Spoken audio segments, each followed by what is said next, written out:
بسم اللہ الرحمن الرحیم بسم اللہ الرحمن الرحیم الحمد للہ وکفا وسلام علی عبادہ الذین اصطفى اما بعد۔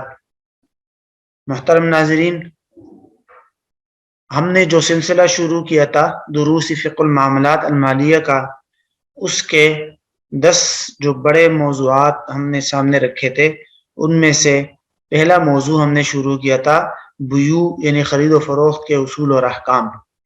اسی پہلے حصے سے متعلق گزشتہ تمام نشستوں کی اسباق اور گزشتہ تمام نشستوں کا تعلق رہا ہے، اور آج کی اس نشست کا تعلق بھی اسی پہلے موضوع کے ساتھ ہے۔ اسی پہلے موضوع سے متعلق یعنی خرید و فروخت سے متعلق آج ایک اور اہم سبق آپ کے سامنے پیش کیا جا رہا ہے۔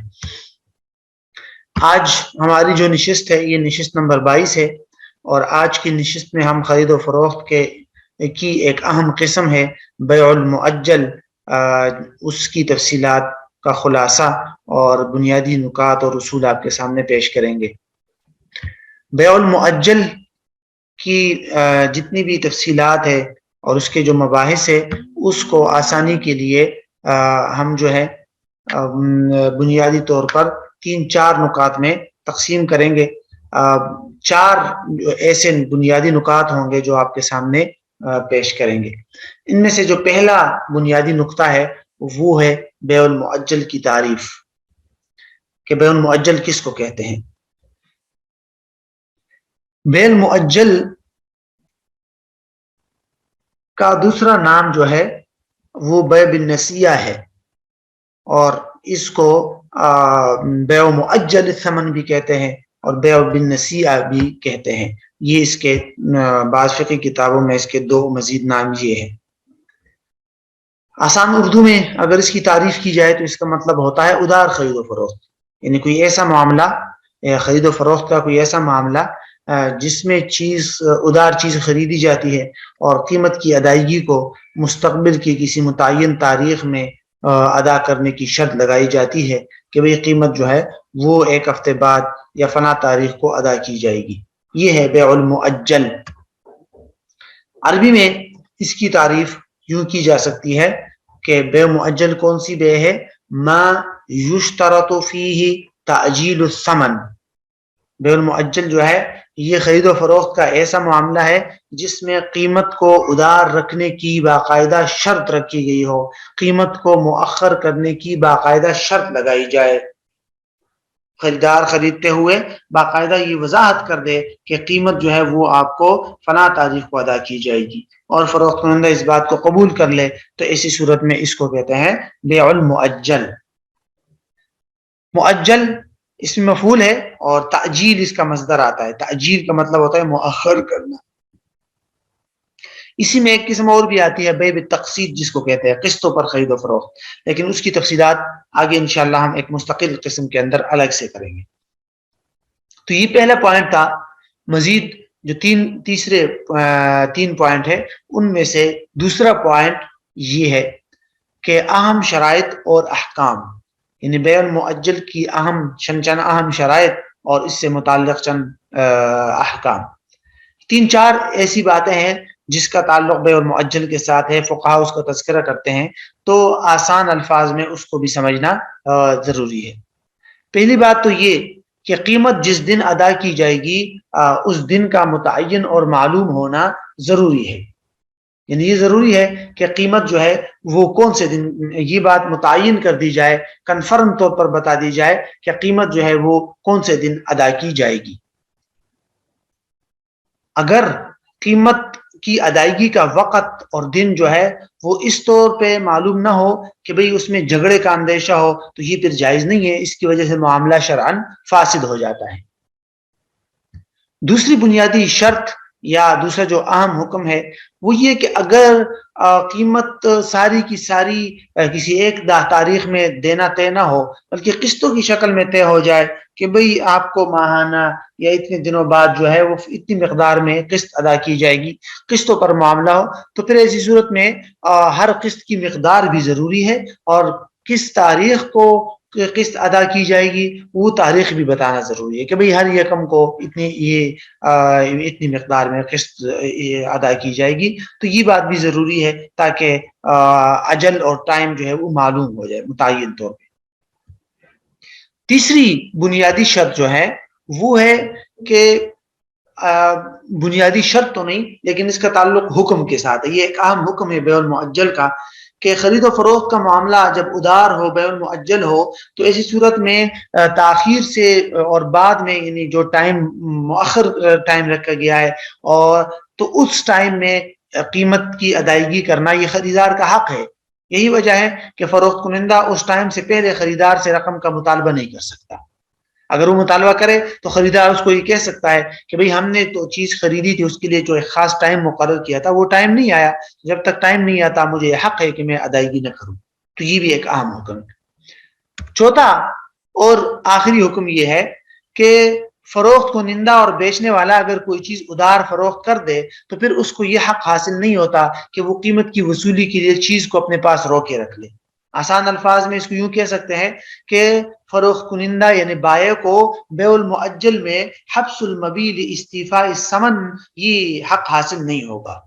اس کو یہ حق حاصل نہیں ہے کہ وہ یہ کہے کہ جب تک مجھے میری قیمت نہیں مل جاتی میں چیز حوالے نہیں کروں گا. نہیں, یہ حق اس کو حاصل نہیں ہے. اور وجہ ظاہر ہے کہ اس نے جب خود رضامندی کا اظہار کر دیا کہ قیمت بعد میں ادا کر دی جائے تو گویا کہ وہ راضی ہو گیا اس بات پہ کہ میرا جو حق تھا قیمت کی وصولی کا وہ میں نے مؤخر کر دیا.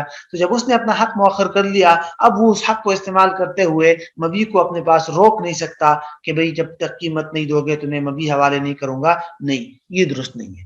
تو یہ چار اہم باتیں تھی, یہ شرائط سمجھ لیجیے اس کو اور احکام جس کا تعلق بیع المؤجل کے ساتھ تھا. یہ دوسری بات تھی بیع المؤجل کی.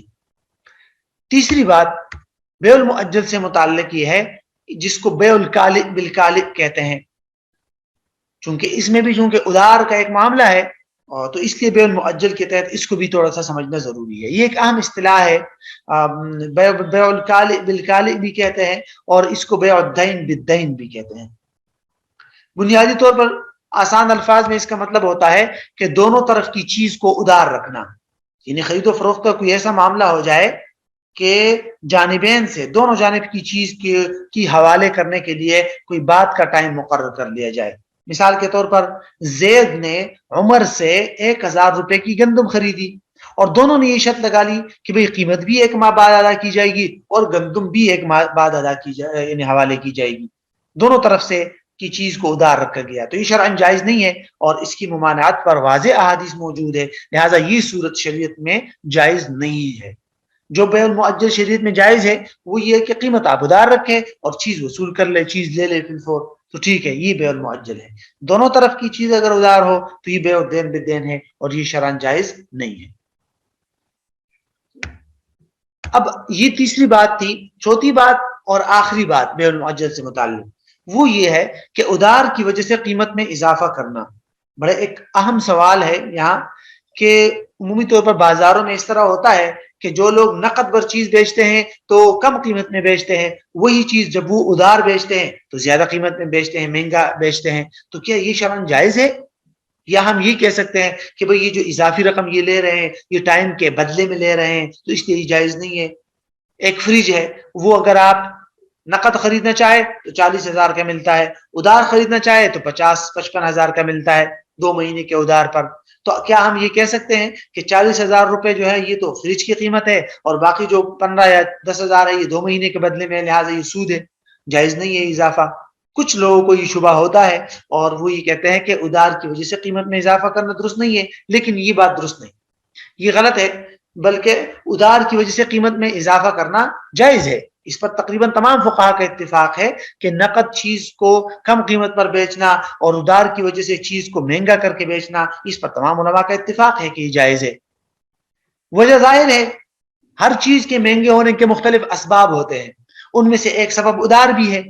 لہٰذا اگر کوئی شخص جو ہے وہ ادار اپنی چیز مہنگی بیچتا ہے تو ہم یہ نہیں کہہ سکتے کہ بھئی اس نے جو اضافی رقم لی ٹائم کے بدلے میں لیے, نہیں, ٹائم کی وجہ سے اس نے چیز مہنگی بیچی ہے. ٹائم یا ادار یہ اس چیز کے مہنگا ہونے کا ایک سبب ہے. مثلا میرا موبائل ہے، میں آپ کو بیچتا ہوں نقد 20,000 کا اور ادھار 30,000 کا 2 مہینے کے ادھار پر، تو یہ 10,000 روپے ٹائم کے بدلے میں نہیں ہے، 2 مہینے کے بدلے میں، اس 2 مہینے کے ادھار کی وجہ سے میرا موبائل مہنگا ہو گیا، جیسے ہوتا ہے مختلف اسباب کی بنیاد پر، تو یہ بھی اس کا ایک سبب ہے۔ اس پر باقاعدہ جو ہے باقاعدہ صاحب ہدایہ اور اس طرح دیگر حضرات نے اس کی وضاحت بھی کی ہے کہ اجل کی وجہ سے قیمت میں اضافہ کیا جا سکتا ہے ادھار کی وجہ سے۔ تو یہ ہے پہلی بنیادی بات۔ لیکن یہاں یہ بات بھی سمجھنا ضروری ہے، دوسری بات، کہ جس مجلس میں آپ ادھار چیز خرید رہے ہیں مہنگا، اسی مجلس میں یہ طے کر لیا جائے کہ بھئی یہ چیز آپ ادھار خرید رہے ہیں یا نقد خرید رہے ہیں، اور کوئی ایک آپشن متعین کر لے آپ۔ یہ جائز نہیں ہے کہ آپ خریدار کو 2-3 آپشن دے کر چیز دے دے اور وہ چلا جائے، اور ان 2-3 آپشن میں سے کوئی ایک آپشن وہ متعین نہ کرے، یہ صورت جائز نہیں ہے۔ مثال کے طور پر میں ایک دکاندار کے پاس گیا، اس نے مجھے کہا کہ یہ فریج ہے، اگر یہ آپ نقد خرید رہے ہیں تو اس کی قیمت ہے 40,000، اور اگر آپ یہ 2 مہینے کے ادھار پر خریدنا چاہتے ہیں تو اس کی قیمت ہے 50,000۔ تو میں نے یہ بات سنی۔ اب دو صورتیں، ایک تو یہ کہ میں نے اس کو بتا دیا باقاعدہ کہ ہاں مجھے نقد خریدنا ہے، یہ لے پیسے، اور میں فریج لے لیا 40,000 کا، تو ٹھیک ہے، جائز ہے۔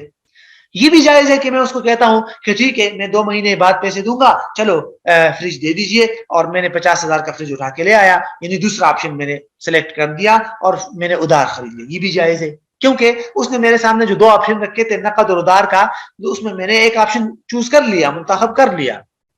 لیکن اب یہ صورت جائز نہیں ہے کہ میں نقد اور ادھار میں سے کسی ایک آپشن کو منتخب کیے بغیر فریج کو اٹھا کر لے آؤں اور میں کہوں کہ ہاں ٹھیک ہے اگر آپ کو میں نے قیمت آج دے دی تو ٹھیک، اور نہ تو ادھار، تو یہ تو ڈاواں ڈول چھوڑ دیا اس طرح معاملہ نہیں۔ کوئی ایک معاملہ متعین کرنا ضروری ہے کہ بھئی نقد یا ادھار، کوئی ایک فکس کر لے آپ۔